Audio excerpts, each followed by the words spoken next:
প্রিয় দর্শক, আসসালামু আলাইকুম। বাংলাদেশ একটি গ্রামভিত্তিক দেশ। দেশের বৃহৎ জনগোষ্ঠী এখনো গ্রামে বসবাস করে এবং তাদের জীবনযাত্রা, অর্থনীতি, সমাজ কাঠামো জাতীয় উন্নয়নের সঙ্গে গভীরভাবে সম্পর্কিত। কিন্তু দীর্ঘদিন অবকাঠামোগত ঘাটতি, বেকারত্ব, দারিদ্র্য এবং সেবার অভাবে গ্রামীণ জীবনকে রেখেছে পিছিয়ে। তাই নতুন করে আলোচনায় এসেছে গ্রামীণ জীবনের পুনর্গঠন এবং গণমানুষের ক্ষমতায়নের বিষয়টি।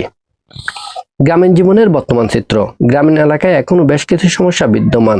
উদাহরণ হিসেবে আমরা বলতে পারি কর্মসংস্থানের সীমাবদ্ধতা, আধুনিক শিক্ষা এবং স্বাস্থ্যসেবার অভাব, কৃষি নির্ভর অর্থনীতির ঝুঁকি, অবকাঠামোগত দুর্বলতা, সামাজিক বৈষম্য এবং ক্ষমতার কেন্দ্রীকরণ।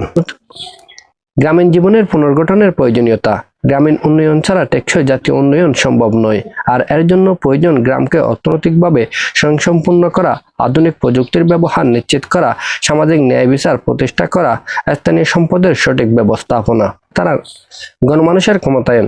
গণমানুষের ক্ষমতায়ন বলতে বোঝায় মানুষকে এমন সক্ষমতা দেওয়া যাতে তারা নিজের অধিকার সম্পর্কে সচেতন হতে পারে এবং নিজের উন্নয়নে গুরুত্বপূর্ণ ভূমিকা পালন করতে পারে। পরিশেষে বলা যায়, গ্রামীণ জীবনের পুনর্গঠন এবং গণমানুষের ক্ষমতায়ন একে অপরের পরিপূরক। গ্রাম উন্নত হলে দেশ উন্নত হবে, এ বাস্তবতা অস্বীকার করার কোনো উপায় নেই। তাই একটি সমন্বিত পরিকল্পনার মাধ্যমে গ্রামীণ জীবনের পুনর্গঠন সময়ের দাবি এবং গণমানুষের ক্ষমতায়ন অত্যন্ত জরুরি।